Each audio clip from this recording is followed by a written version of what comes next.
કેમ છે વાલા મિત્રો અને વડીલ બંધુઓ, આપ સૌને હેપી દિવાળી. આપણે અત્યારે કેનેડામાં જે હાઉસ પાર્ટી છે કે અહીંયાના લોકો કે જે યંગસ્ટર છે જે ગ્રુપમાં કઈ રીતે દિવાળી સેલિબ્રેટ કરે છે એની આપણે આજે એક ઝલક જોઈશું. જનરલી દરેક સિટી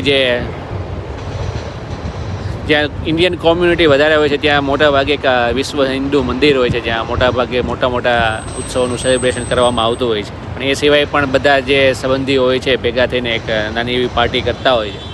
તો આજે આપણે એક પાર્ટીનો ભાગ બનશું. આપણે અત્યારે છીએ બ્રામ્પટનના ડાઉનટાઉન એરિયામાં અને અહીંયા એક બિલ્ડિંગના હોલમાં જે એક નાનું એવું સેલિબ્રેશન આપણે પ્રી દિવાળી છે.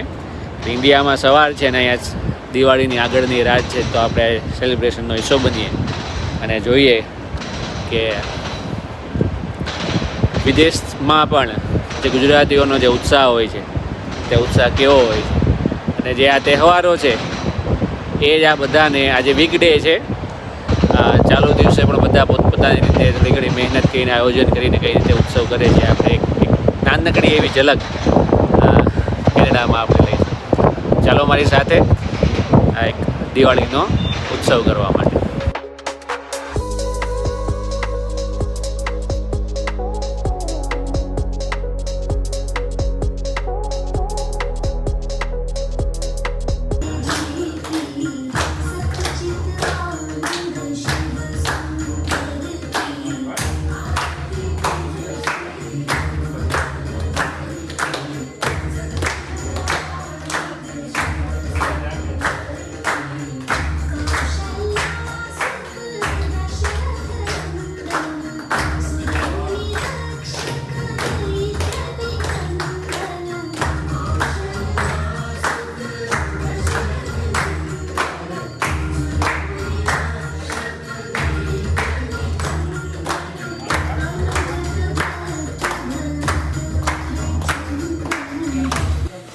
વાહ વાહ વાહ, બહુ સરસ બહુ સરસ.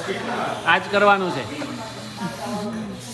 જો કેમ ઈ છે ઓલી લાઈનમાંથી બધા એક સાથે એ લાઈનમાં ઊભું રહેવાનું છે બંને બાજુ, બરાબર? ટાઈમ સ્ટાર્ટ થાય એટલે પહેલા એક જણ આવવાનું, બરાબર? એક જણ આવી અને બલૂન પાછળ લઈ દૂર જવાનું, એટલે બીજાએ એવું કર્યા રાઉન્ડ ફરીને ટેકેથી ત્યાં પહોંચો. બીજો જણો આવે, આ અને આ બે જણા બલૂન રહે વચ્ચે, જેમ કે તો આશી અહીં રહે. પછી પાછું હાલવાનું, પાછું બીજો પાછળ એક બલૂન લઈને જવાનું. રેલગાડી 5 જણા વચ્ચે રેલગાડી જે પહેલા પતાવશે અને જો વચ્ચે કોઈનું પડી જાય તો પહેલેથી સ્ટાર્ટ કરવાનું. ને એક બે ફાઉલ હાલે એવું કાક બાકી પડી જાય.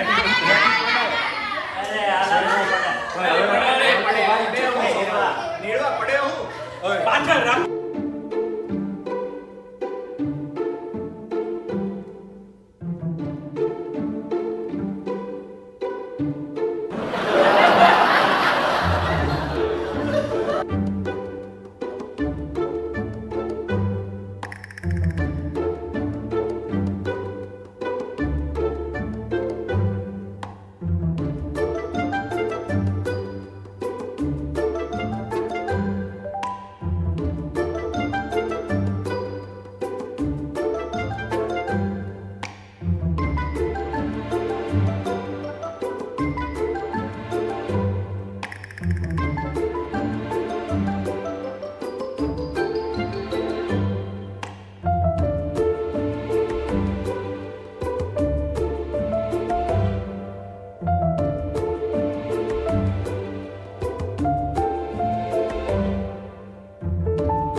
ઓકે